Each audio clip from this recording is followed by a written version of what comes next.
Hello ladies, I'm back and today we're going to be using LuvMe hair. We're going to be using a 360 unit, lace unit. I've never used them before. Actually, this is my first time ever hearing of this company.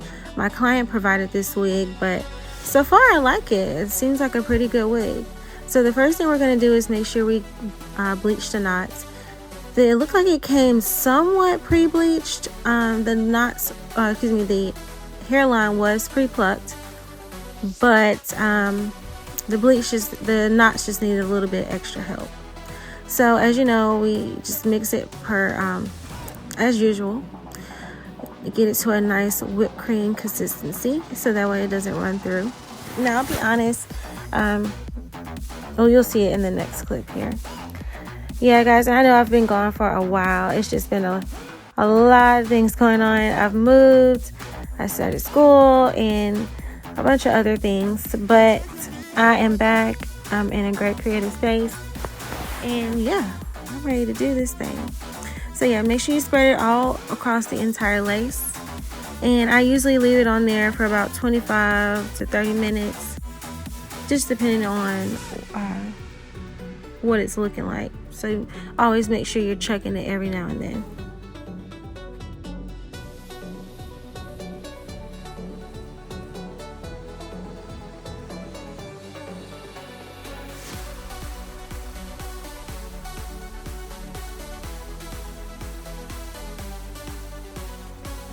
Alright, so it's time to go ahead and start plucking the unit.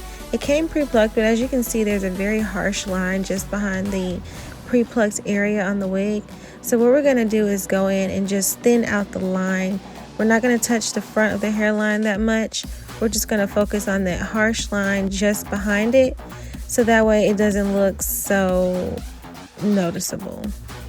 And just make sure you're taking your time on this part. Now, I'm going to be completely honest. I wasn't totally satisfied with the way the bleach took onto these knots, but we still made it work. Another thing too is, if you're a professional or anything like that, you know, a consultation is key. But I will fault myself here and say that I did not do a thorough consultation. I didn't realize that my client had a low hairline until she got there. So really all this plucking was pretty much in vain. But it still came out great. But always the moral of the story is just make sure you're doing your consultations, taking a look at their hairline, you know, making sure you know what you're walking into before you do it. And that's with anything.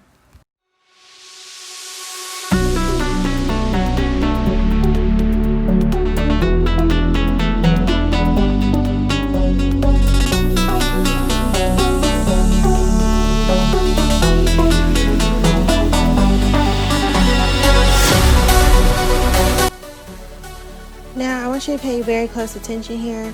So if she didn't have a low hairline, this is just a normal hairline, I'm just plucking a couple hairs at the very front of the hairline, because as you can see, like, the hairline comes like in a straight line, and realistically, like, nobody's hairline is in a straight line. So you just want to go like right there on the edge and just kind of pluck just a couple hairs just to make it in the front, just to break up that, you know, that harsh line.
Okay, so I'm just repeating the same steps here.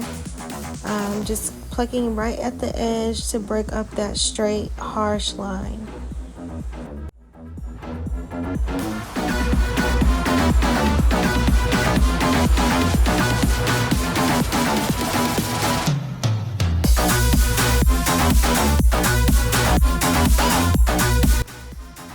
Okay, so real quick, so you know we're about to do the bob cap method.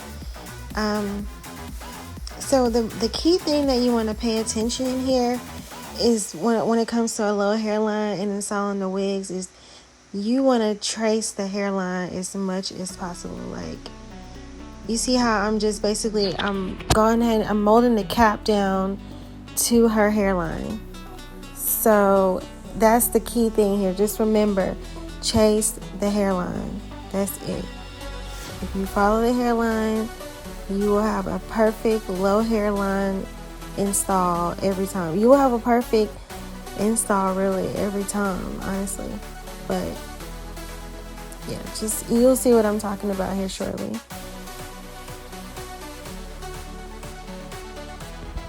Another very important thing I want to point out here is that you want to make sure you're using a very healthy gel on your client's edges. You do not want to take people's edges out with alcohol-based gel.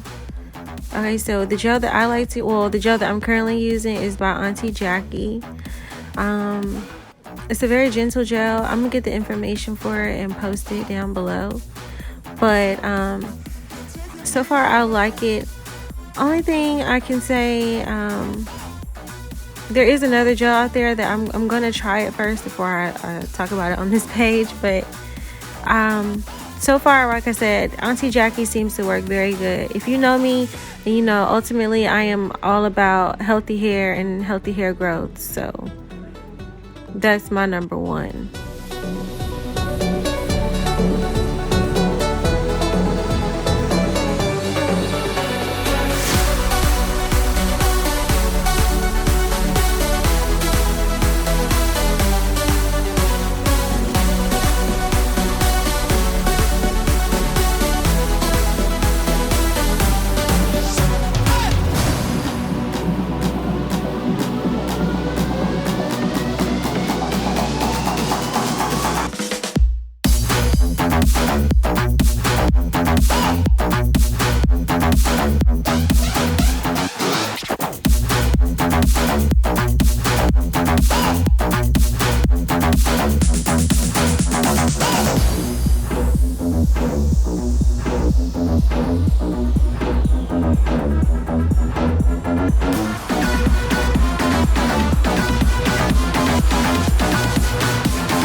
Like I mentioned in the beginning of the video, this is a 360 unit, so we will be going the back of the stocking cap down as well. And when you're cutting everything off, make sure you're cutting as close as possible. So right here, you just want to make sure you see those little white pieces at the edge of the cap. You want to make sure those are secured down. So I'm just putting a little bit more of Aunt Jackie's gel on the edges to secure it down.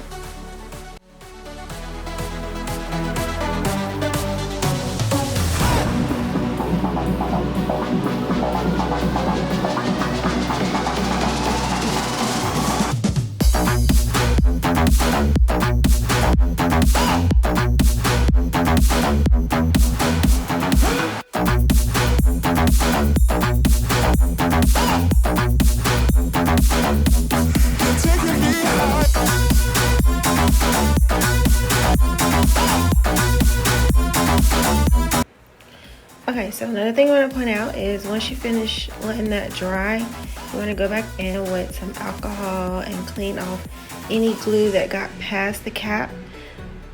As you can see, we're working with a very limited amount of forehead space, so you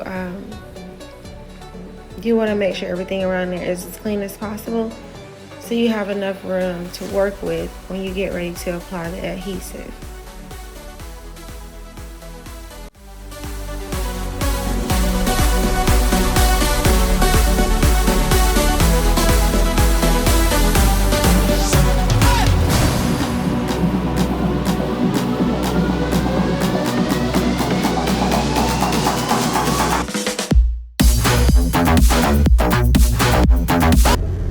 Okay, so I almost forgot to mention to put the makeup on the cap at this point once you've cleaned off the excess gel from around the cap.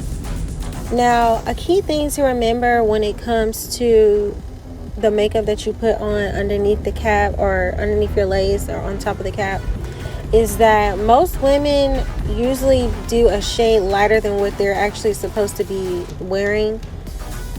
I don't know why. But if that is you, then you want to use one shade darker than what you would normally use. And if you're the type to automatically just go a little bit darker when it comes to your foundation, then you're fine.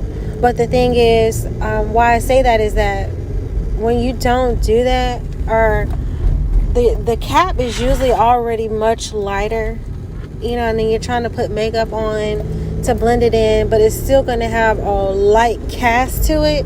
So like to combat that and give it a much more flawless melt, or seamless melt, I should say, then you want to go a shade darker, because even when so that way it'll match even when you're not wearing makeup. It just makes sense, trust me. I hope I explained that decent enough. But I don't know, if you're confused, just let me know. But that's the best way I can explain it. You'll see, it just makes it so much better. Now, she had brought her foundation with her, so I had to go back in and try to darken it up a little bit with a little of the foundation I have. But we still made everything work very nicely.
Look at that big old smile. I love to see people smile. Alright guys, now another thing I want to point out is that you see I'm not using my hands or anything to spread the glue around. I have on gloves. The less contact you can have with your natural hands with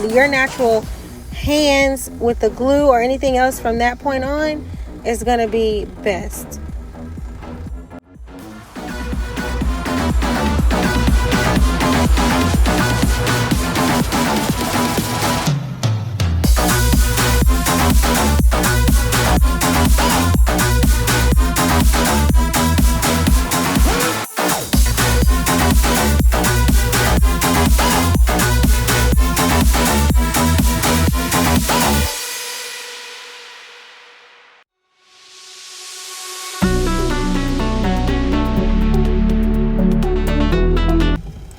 Okay, I guess I should go ahead and point out.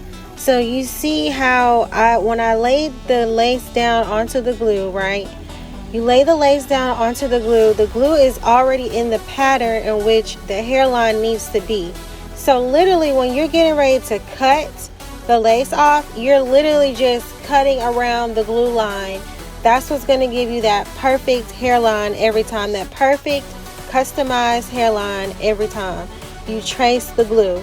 That's why I said you want to trace the hairline initially when you're molding, so that way you have your foundation. Then you put the glue around the line that you've already created when you initially molded the hairline. And then when you lay the lace, you comb the lace onto that same line, and then you cut around that line. And that is how you're going to achieve the most flawless hairline or customized hairline, especially for someone with a low hairline. You can see she still has plenty of forehead space. I literally just traced around her hairline.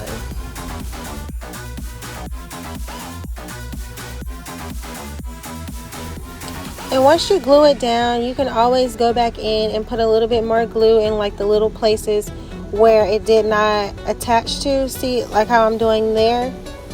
It's all about detail when it comes to those laces. And make sure you have plenty of time. I feel like I'm always rushed whenever I do my installs, but yeah, always make sure you have plenty of time and to take your time and just get the best results possible.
I apologize because my camera died, or my phone died after this point.